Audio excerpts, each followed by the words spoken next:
because I'll be upfront, I don't really know a lot, or at least enough, about what he's actually been accused of to have all this taken from him. But the Justin Roiland situation is fascinating, at least to me, like what the reaction to it is. Because I use the word expurgation because they are removing something offensive from the equation, from all of his artistic and creative endeavors, which will carry on forward with his name, but without his voice and involvement. And I guess, well, how do we feel about that? Like, what is going to happen if he is found not guilty of whatever he's accused of, and we have a Johnny Depp situation? What do you know about this, and like, what do you think about it? Yeah.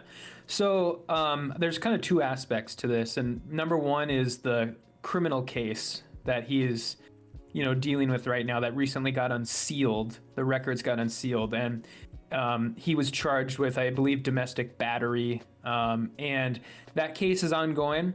I'm just shoving that aside. I'm not even going to talk about that because it's not even worth talking about at this point because we don't have all the facts. There's still a lot of stuff sealed, a lot of court documents sealed, and I'm not even going to presume to know that I know a lot about that or that anybody knows a lot about that. Nobody does. So yeah.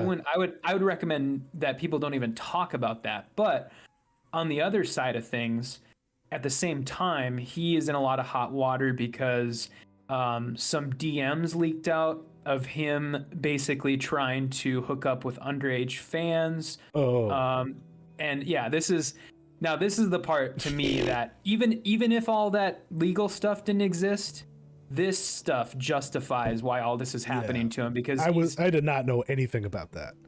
Yeah, he was trying to get like 16-year-old girls to like send him pictures of their boobs and just like really, really gross shit. And so there's also this oh my god, this I don't know if you've seen the clip from this podcast going around, but he was on a podcast about 10 years ago where he made like a comment like, I'm not a pedo, but like if I see a 14-year-old with rockin' tits, I'm gonna go after it or something like that. And it was, it's pretty crazy stuff. And so, God. I mean, I think this is all pretty deserved, in my opinion. Yeah. And I don't know, the decision to carry on without him, all these shows are going to go on without him.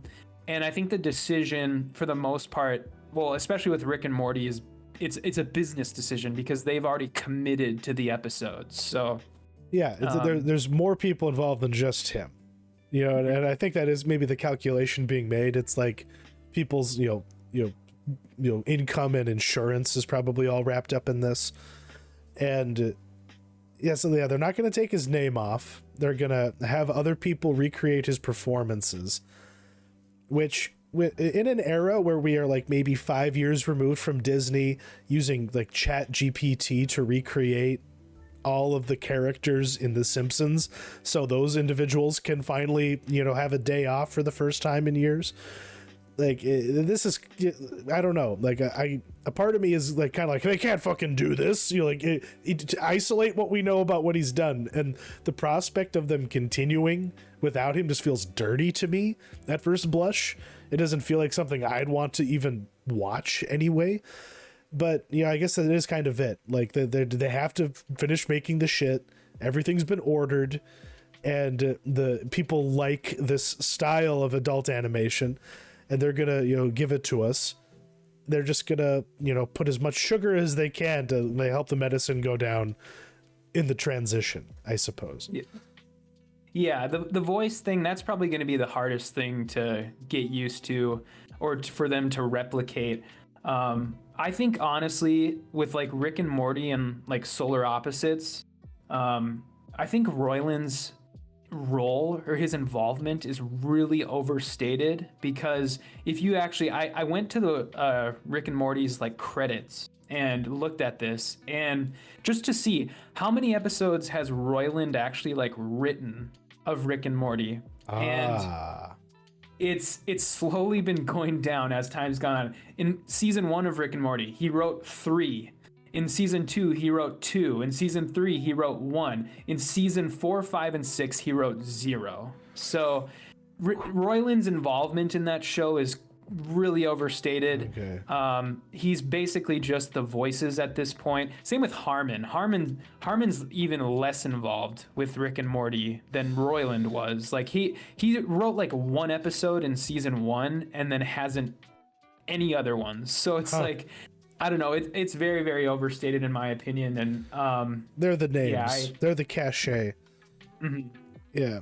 So yeah, the voiceovers thing though, that's going to be a little strange because I do know that like I mean, obviously you're going to be able to probably tell the difference. And then, you know, I do know that he did like improv every once in a while, you know, in like the recording booth when he was being, you know, Rick or Morty, he would improv lines and sometimes they would cut it, sometimes they would leave it in. So I guess we're not going to get any of that improv anymore. Yeah, or it's going to be fake improv that is just heavily scripted and rehearsed, you know, to imitate the style as best they can. But yeah, we're basically going to be getting this content by algorithm going forward instead of, you know, the human creativity of a human being who we now feel very differently about now that we know some things about them. Well, yeah, because his court case is strange. It's been ongoing for 2 years. That's the really crazy thing, is that we are just finding out about it now. But that's the beauty of the American legal system, I guess, let alone the California legal system. But yeah, so I'm glad I didn't actually spend the money to play High on Life, and that, you know, this is kind of going to do to all of these shows what happened with like Adventure Time and with regular show for me, where it reaches a point where the driving creative force of the show, who's also a voice on the show, takes a giant step back, and other people within the institution take it and run with it for a while, and it just becomes something very different. And I just kind of, you'll have a demarcation point on that kind of content. It's even the same with like the West Wing and Aaron Sorkin leaving. You can really tell when Aaron Sorkin's not writing the scripts anymore. And it diminishes the enjoyment to a degree. But in this instance, yeah, you feel differently about the whole dang thing. Because yeah, he may not ever be prosecuted for all the DMs and his kind of disgusting, you know, statements or whatever. But yeah, new era. Wow.